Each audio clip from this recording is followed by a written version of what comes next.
जब इतिहास खुद को दोहराता है तो तुलना होना लाजमी है। आज सोशल मीडिया से लेकर राजनीतिक गलियारों में साल 1984 की एक ऐतिहासिक घटना अचानक सुर्खियों में आ गई है। और ये चर्चा ऐसे समय में शुरू हुई है जब लद्दाख के मशहूर इन्वायरमेंटलिस्ट, शिक्षाविद और सोशल एक्टिविस्ट सोनम वांगचुक पिछले 20 दिनों से अनिश्चितकालीन भूख हड़ताल पर बैठे थे। हालत इतनी नाजुक है कि उन्होंने जंतर मंतर से भावुक संदेश दे दिया है कि अगर कुछ हुआ तो मैं भूत बनकर लौटूंगा।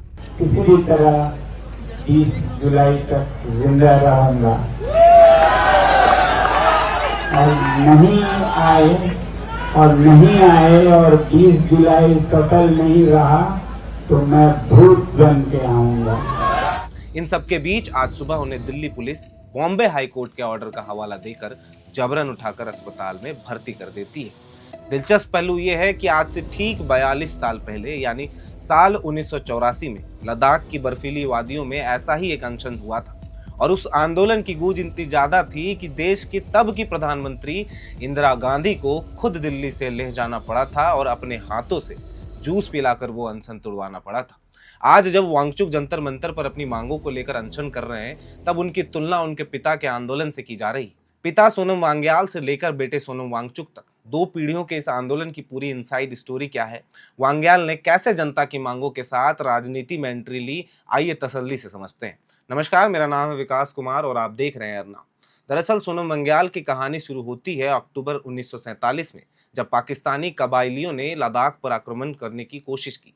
तब श्रीधर कौल ढुल्लू वहां के वॉलंटियर फोर्स तैयार कर रहे थे। युवा सोनम वांग्याल देश के सेवा के लिए सबसे आगे कूद पड़े और देश के प्रति उनकी इसी जज्बे ने उन्हें एक नई राह दिखाई। आजादी के बाद लद्दाख के अधिकारियों की बात दिल्ली तक पहुंचाने के लिए सोनम वांग्याल बिना किसी साधन के भारी बर्फबारी के बीच मनाली के रास्ते पैदल ही दिल्ली के लिए निकल पड़े। उन्होंने लगातार 7 दिनों तक सिर्फ बर्फ पर पैदल सफर किया। कुल 45 दिनों की हाड़ कपाने वाली इस यात्रा के बाद वो दिल्ली पहुंचे, जहां उन्होंने देश के सबसे पहले प्रधानमंत्री पंडित जवाहरलाल नेहरू से मुलाकात की। नेहरू उनकी हिम्मत से इतने प्रभावित हुए कि उन्होंने वांग्याल को आगे की पढ़ाई के लिए स्कॉलरशिप तक दे दी और उनका दाखिला श्रीनगर के एसपी हाई स्कूल में कराया। बाद में यही सोनम वांग्याल लद्दाख के सबसे बड़े राजनीतिक और सामाजिक नेताओं में से एक बने। वो 1957 से 1967 तक जम्मू कश्मीर विधान परिषद के सदस्य रहे और 1975 में राज्य सरकार में मंत्री भी बने। अब आते हैं उस मुख्य मुद्दे पर जिसने लद्दाख का इतिहास बदल दिया। मुद्दा था लद्दाख के लोगों को अनुसूचित जनजाति यानी शेड्यूल ट्राइब्स यानी एसटी का दर्जा दिलाना। सोनम वांग्याल ने अपनी किताब political evolution in post independence Ladakh में लिखा है कि नॉर्थ ईस्ट के राज्यों और हिमालयी क्षेत्रों के लोगों को तो जनजातीय दर्जा दे ही दिया गया था, लेकिन देश की सरकारों ने लद्दाख को पूरी तरह नजरअंदाज कर दिया था।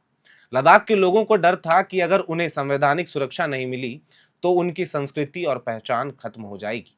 जिसके बाद इसी अनदेखी के खिलाफ लद्दाख के बौद्ध और मुस्लिम समुदाय एकजुट हुए।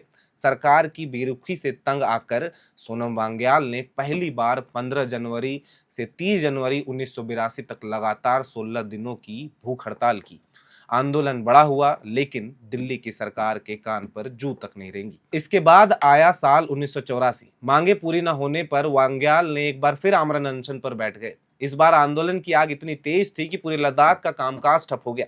तब केंद्र में बैठी कांग्रेस सरकार और प्रधानमंत्री इंदिरा गांधी को समझ आ गया कि लद्दाख के लोगों की सब्र के बांध को और ज्यादा नहीं आजमाया जा सकता। और अनशन के 5वें दिन एक ऐसी घटना हुई जो भारतीय राजनीति में संवाद की सबसे बड़ी मिसालों में से एक मानी जाती है। तत्कालीन प्रधानमंत्री इंदिरा गांधी दिल्ली से विशेष विमान से सीधे ले पहुंच गई। वो सीधे अनशन स्थल पर गईं, जहां सोनम वांग्याल कमजोरी के कारण लेटे हुए थे। इंदिरा गांधी ने लद्दाख के नेताओं की मांगों को सुना और उन्हें आश्वस्त किया कि लद्दाख के लोगों को हर हाल में अनुसूचित जनजाति का दर्जा दिया जाएगा।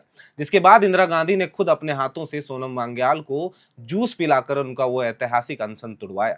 हालांकि उसी साल अक्टूबर में इंदिरा गांधी की दुखद हत्या हो गई, जिसके कारण ये काम कुछ समय के लिए अटक गया। लेकिन बाद में साल 1989 में प्रधानमंत्री राजीव गांधी की सरकार ने इंदिरा गांधी के उस वादे को पूरा किया और लद्दाख के 8 प्रमुख समुदायों को एसटी का दर्जा दे दिया। ये सोनम वांग्याल और लद्दाख के लोगों की अहिंसक आंदोलन की सबसे बड़ी जीत थी। इतिहास की ये पूरी कहानी सुनाने का मकसद क्या है? मकसद ये है कि आज जब हम साल 2026 में जंतर मंतर पर सोनम वांगचुक को 20 दिनों से ज्यादा समय से भूखा बैठा देखते हैं, तो इतिहास खुद को दोहराता हुआ नजर आता है। पिता सोनम वांग्याल लद्दाख के अधिकारों के लिए लड़े थे और आज बेटा सोनम वांगचुक लद्दाख से छठी अनुसूची यानी 6 शेड्यूल में शामिल कराने, पर्यावरण को बचाने और देश की शिक्षा व्यवस्था को सुधारने और पारदर्शिता लाने के लिए अपनी जान दांव पर लगा रहा है। लेकिन यहाँ एक बड़ा राजनीतिक और लोकतांत्रिक सवाल खड़ा होता है।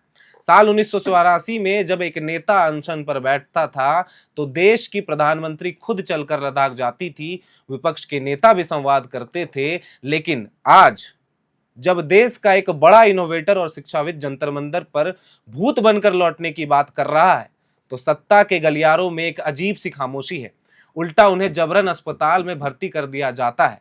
दरअसल लोकतंत्र सिर्फ वोटरों की गिनती से नहीं बल्कि संवाद और जनता के प्रति संवेदनशीलता से चलता है।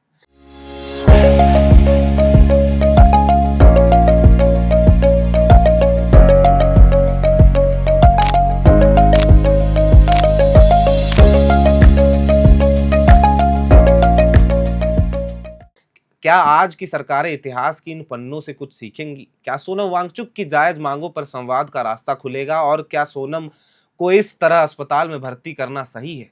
इस पूरे विषय पर आपकी क्या राय है, हमें कमेंट बॉक्स में जरूर लिखकर बताएं और देश और समाज की ऐसी ही ऐतिहासिक और इनसाइड स्टोरीज के लिए देखते रहिए हमारा channel air now. FRP pressure vessels are made using fiber reinforced plastic, a powerful combination of high strength glass fibers and corrosion resistant resin. At Duraplast, we manufacture these vessels using advanced filament winding technology. Layer by layer, resin-coated glass fibers are precisely wound over a rotating mold, creating a structure that is lightweight, high strength, and built to handle pressure. The result? Superior corrosion resistance, longer lifespan, lower maintenance costs for industries that demand performance without compromise. For customized FRP pressure vessel solutions, FRP pressure vessels are made using fiber reinforced plastic, a powerful combination of high strength glass fibers and corrosion resistant resin. At Duraplast, we manufacture these vessels using advanced filament winding technology. Layer by layer, resin coated glass fibers are precisely wound over a rotating mold, creating a structure that is lightweight, high strength, and built to handle pressure. The result? Superior corrosion resistance, longer lifespan, lower maintenance costs for industries that demand performance without compromise. For customized FRP pressure vessel solutions,